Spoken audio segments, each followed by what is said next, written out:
নিজের সবটুকু যার জন্য ত্যাগ করেছেন, সেও কিন্তু একদিন বলবে, কেন করেছিলে? আমি কি করতে বলেছিলাম?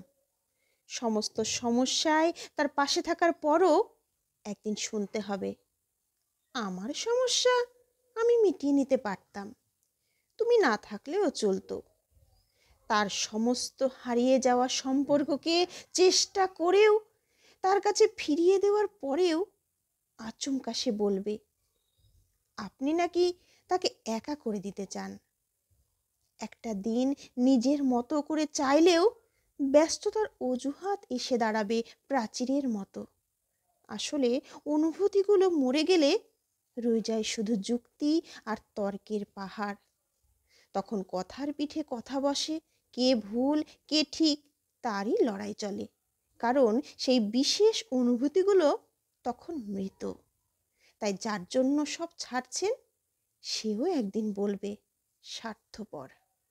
সেটা বুঝে নিয়েই ত্যাগ করুন, কষ্ট কম পাবেন।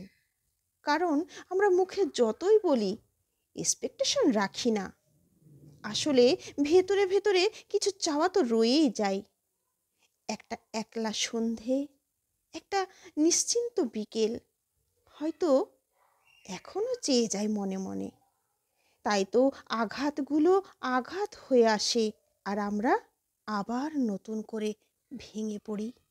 তাই তো মনকে বারংবার বলি, চ জটিল হয়ে যায়। কিন্তু অবাধ্য মন তবু আশা করতে ছাড়ে না।